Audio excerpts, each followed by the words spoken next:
بسم اللہ الرحمن الرحیم۔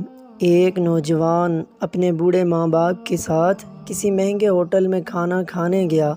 ماں باپ تو نہیں چاہتے تھے، لیکن بیٹے کی خواہش تھی کہ وہ انہیں کسی مہنگے ہوٹل میں ضرور کھانا کھلائے گا۔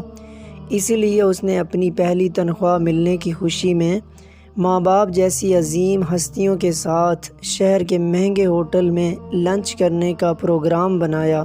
باپ کو ریشے کی بیماری تھی، اس کا جسم ہر لمحہ کپ کپاہٹ میں رہتا تھا اور ضعیفہ ماں کو دونوں آنکھوں سے کم دکھائی دیتا تھا۔ یہ شخص اپنی خستہ حالی اور بوڑھے ماں باپ کے ہمراہ جب ہوٹل میں داخل ہوا تو وہاں موجود امیر لوگوں نے سر سے پیر تک ان تینوں کو یوں عجیب و غریب نظروں سے دیکھا جیسے وہ غلطی سے وہاں آ گئے ہوں۔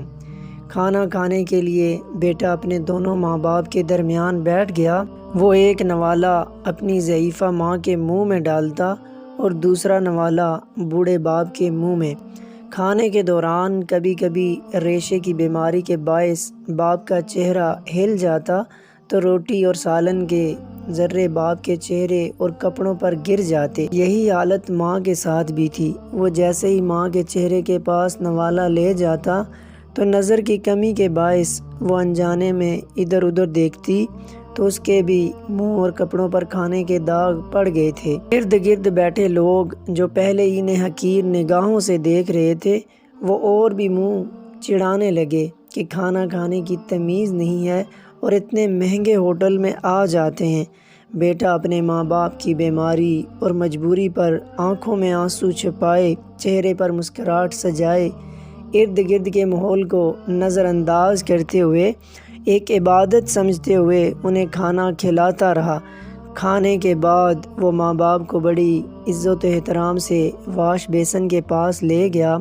وہاں اپنے ہاتھوں سے ان کے چہرے صاف کیے، کپڑوں پر پڑے داغ دھوئے، اور جب وہ انہیں سہارا دیتے ہوئے باہر کی جانب جانے لگا تو پیچھے سے ہوٹل کے مینیجر نے آواز دی اور کہا، بیٹا تم ہم سب کے لیے ایک قیمتی چیز یہاں چھوڑے جا رہے ہو۔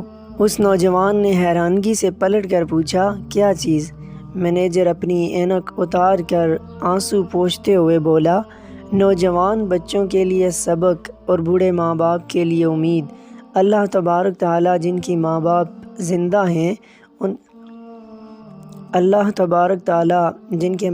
زندہ ہیں ان کو لمبی عمر عطا فرمائے، اور جن کے ماں باپ وفات پا گئے ہیں ان کو اللہ تبارک و تعالیٰ جنت الفردوس میں اعلیٰ مقام عطا فرمائے۔ اللہ تعالیٰ ہم سب کو اپنے ماں باپ کی خدمت کرنے کی توفیق عطا فرمائے۔ آمین ثم آمین۔